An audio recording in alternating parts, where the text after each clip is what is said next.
Hi everyone, and welcome to our North Carolina Candid Critters second webinar tonight.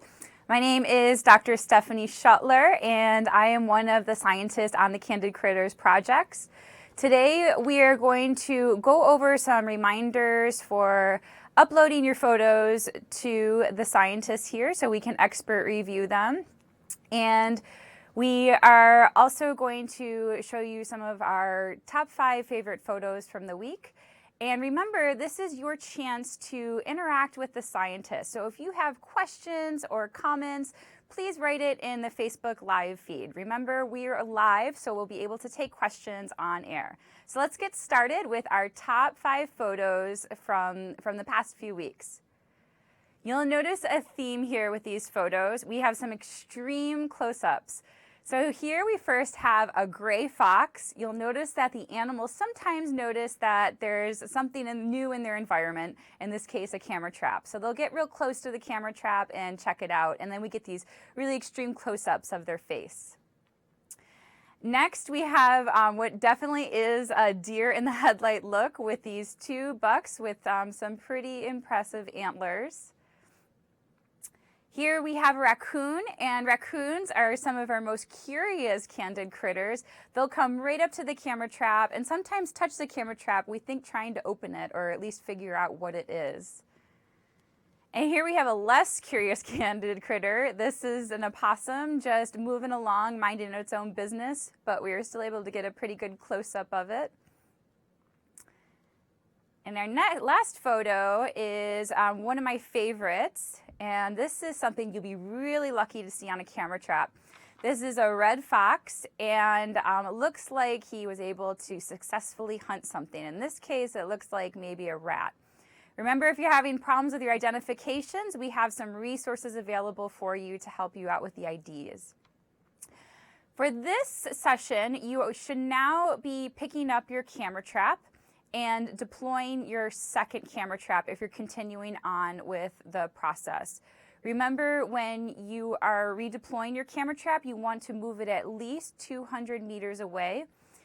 If you're new, you'll be setting out your camera trap for the first time, and if you are a little bit late to signing up to Candid Critters, you can go ahead and still set out your camera trap late and pick it up at the right time according to the schedule so that you're on track for the next session. It's okay if your deployment's a little bit shorter than it's supposed to be. And now we'll go over some reminders for the uploading process. And this is where some volunteers can get tripped up on a few things. So we'll go over some of those from training. And remember, you have access to the whole training videos as well. So if you need to watch the tutorials again, you can on our how-to pages on the website. The first reminder is if you've chosen your own site, then you need to fill out the site form. And this gives us information about the GPS location and your contact information so that we can create a deployment for you.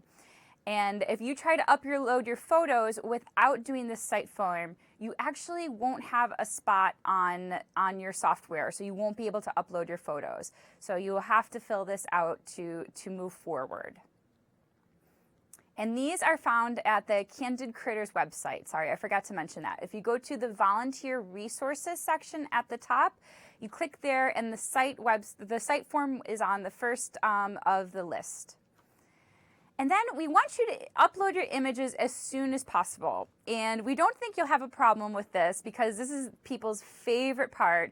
They always say it's like Christmas morning, and we're getting close to Christmas. But uploading your images is really fun. It allows you to view the photos.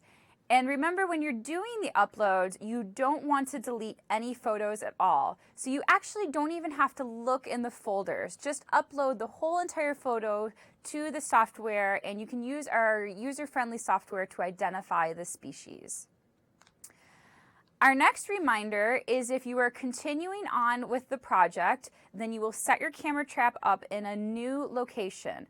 This has to be 200 meters away from the first location, at least 200 meters away.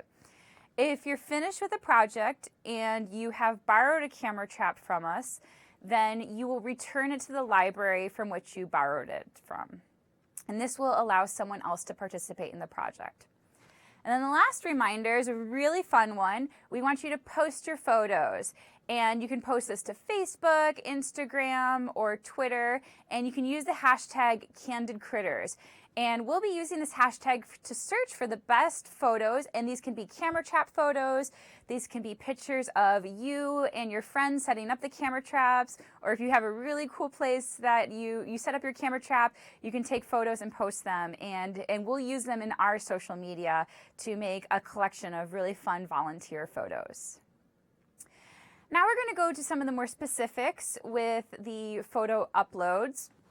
And one of the questions we get most frequently asked is, where do I get the application? So we remember we have the eMammal website and the Candid Critters website, but you're actually going to be using an application. It's a separate program that you're going to download from the website to import your photos and then finally upload them to us. So you're going to find this application on the eMammal website. If you go to the Resources tab, it's under Desktop App. And it's also on your dashboard. It's on the left-hand side as you're looking at it, and it'll say Download Desktop App. So you click on those, and there'll be two versions according to your computer's operating system. So you'll click on whichever one you need. If you're a Mac user, you have to also download those two other applications. So make sure you do that, otherwise the program won't work. In 2017, we have some new software updates with a couple of cool features, including aging and sexing for deer, and you will receive notifications as to when to download these new software updates. So be on the lookout for those. Now we're going to transition into importing your photos into the software and uploading them to us. And one of the things that might be trickiest is the animal identifications. If you are having problems identifying your animals, or if you just are clueless about the animals in North Carolina, we have a field guide on the volunteer resources page that you can download and use, and that will help you identify the animals that you see in your photos. Remember to look through all the photos. You might get a part of an animal like its tail that might help you with the identification. So look at all the photos in the sequences. If you find humans on your photo, they will be tagged as humans non-staff, and except for the pictures of you setting up the camera trap and you taking down the camera trap. Those will be camera trappers, but all other humans will be human non-staff. If you get a picture of a vehicle or something else with a motor, this is usually a lawnmower, you're just going to tag it as vehicle. You don't need to add humans in this. And the reason for this is there's two reasons. One is that it's really hard to count humans in cars. You can't see because of windows. And then also from the animal's perspective, if a car is driving by or if there's a loud lawnmower going, the human presence is not going to be that much of a factor. They're going to be scared off much more by the car itself and the lawnmower itself. On the other hand, though, if you find a bike with somebody biking on it, you are going to tag both the bicycle and the human non-staff. So this will be two tags for that sequence. If there's a bird on there, we are called eMammal, so there's not a lot of bird species on there. So you might be able to identify a cardinal or a blue jay or a robin, but you'll find that those birds are not in our program. So for those species, you'll actually call them other bird species, even though you may be able to identify them. If you can't identify something, remember you can put it as unknown species, and we'll see if we can identify it. But there's still photos that even we can't identify. And then you will upload the photos to us. So the last step, and you can do this, you don't have to do this all at once. You can do it in stages, but you'll click Upload Remaining Sequences, and this will upload all of the sequences that haven't been uploaded to us. And after those photos have been successfully uploaded, you'll see that the color around the photo will change from blue or yellow to green, and that will indicate success.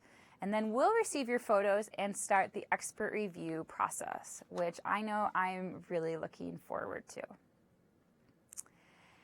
And now we do have a couple of questions that we're going to address before we conclude the webinar.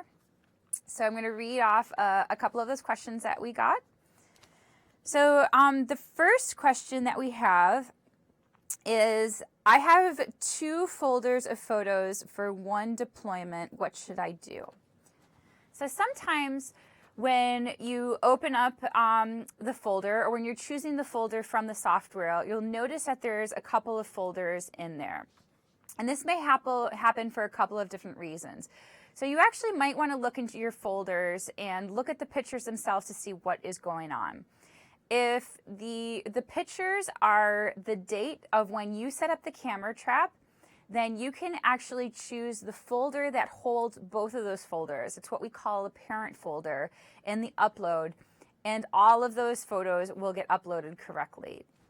But if you'll notice in those folders, if one of the folders has old photos from a past deployment, or if you forgot to clear your memory card and there's pictures in there from you setting up the camera trap, then you can just choose the right folder with the photos that have the current deployment in them. And you can delete those other folder or photos of folders, and or you can just ignore them and just upload the correct folder. The next question is, I have accidentally uploaded the wrong photos to the deployment. Can I just re-upload them to the right one? If you choose the wrong deployment, so if you're a volunteer that is doing Candid Critters continuously, so you have run your camera trap more than once, when you import the photos into the software, you will have to choose what deployment your photos go to. And this can be confusing to keep track of which one, or maybe just by accident you clicked the wrong deployment. If you do that and you didn't catch it and you have uploaded the photos, then you'll have to contact your program manager. And for most of you, this will be Lexi Mash, and her email address and contact information is on the Candid Critters website. So go ahead and email her or your project manager, and they will help you correct the problem. But you'll probably have to have a new deployment created for you. And the last question is about counting animals in sequences. So how do you count animals if there's more than one animal? And so this might seem like an obvious question at first. A lot of times when you're going through the sequences, you'll see, say, maybe one squirrel across the screen and then another squirrel across the screen.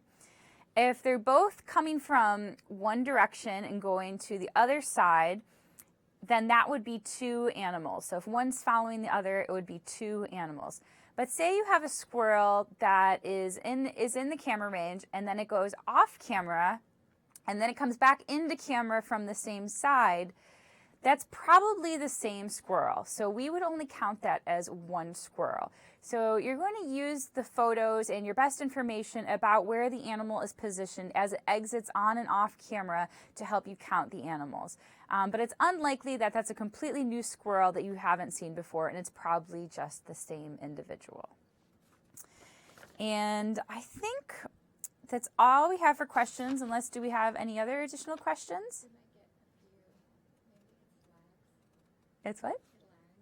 Okay. So we might have a few questions, but we're just going to wait a few minutes to see if there are any more questions. Our next webinar will be January 10th. So make sure you come to that, where you can ask more questions if you've had some problems with uploading your deployments. And also another fun update that we have is that we are going to have prizes in 2017. So this is a new project, and we're really excited about you participating. And the more you participate, the better your chances of winning a prize are. And here's one of our featured prizes that we're in the process of designing. It's this really cool Candid Critters koozie for a drink. So if you don't want your drink to warm up in your hands, we have this one created with some raccoon paws that you can use to advertise to your friends about the cool Candid Critters project that you're participating in. So it looks like we don't have any additional questions. So we're going to end the webinar series. And remember, you can always contact your project manager if you do have questions, or you can comment below and someone will get back to you with your questions.